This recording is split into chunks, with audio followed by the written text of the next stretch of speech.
Okay, in our second segment today, we're going to talk about the Southern Gateway Park, which is also now called Halperin Park. And it is interesting because I think in the intro you were talking about what is the connection between the two.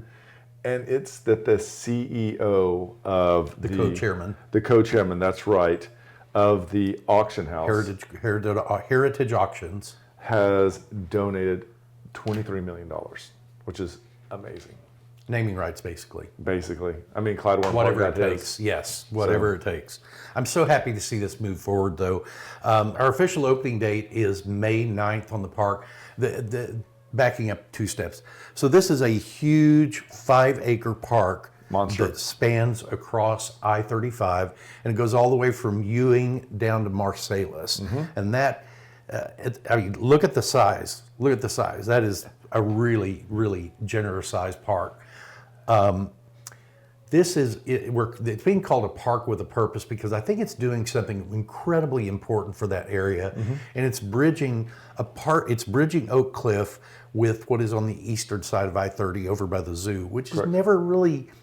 The zoo has done really, really well over there, but it's never really had anything that's like never had a around partner. it. Yeah, it hasn't, and I hope that that partnership could be one hell of a symbiotic relationship that could really kind of help bolster, because there is an economic impact that they're projecting. Is it $1 billion? Yeah, $1 billion over the first $1 billion over the first 5 years, which is substantial. So if this partnership does work and they're able to parlay this into different events, I think we could really see a game changer for South Dallas. So the first phase is what is opening on May 9th, and interestingly enough, they've timed it where that is Mother's Day weekend, and so there are going to be a lot of events focused on Mother's Day. There's going to be food trucks there.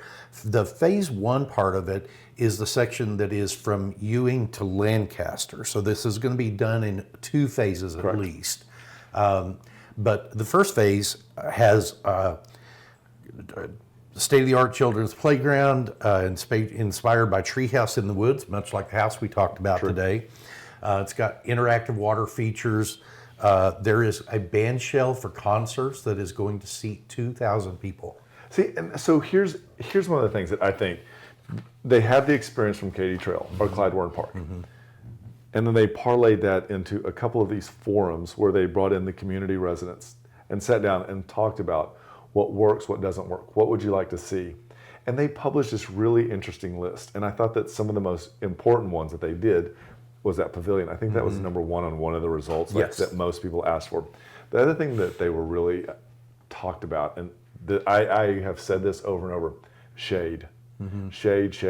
And it can be trees, but it can also be from creative outlets, because I feel like downtown Dallas has done a really good job now in the last 15 years. We've seen it really change where the trees have come in and created canopies over the sidewalk so you can get to and from without being baked in the Texas sun.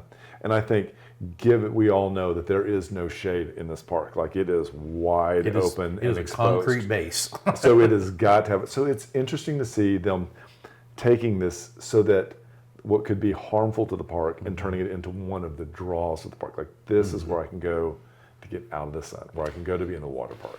And this is a nature-based play park, which to me, you were talking about, you wanted it to create a symbiotic relationship with the zoo. I think they have really focused on parts of that in developing this, because the zoo is going to be very nature-based or very nature-oriented, and so giving that direction to the park, I think, makes a huge difference. So one of the things too that I really like, and many of the of the leaders of this have talked about the heritage and the diversity of Oak Cliff, and that they're calling it and creating a history walk. And I think it's so important. It's going to be on the 12th Street Promenade, and it will include interpretive elements, exhibitions that celebrate people and heritage of the Oak Cliff community. And I think that's a really good way of recognizing where we were and how we got to where we are today, and what this new park can mean for that and for the people that are learning. Well, I'm really happy that we're about to see a portion of it open.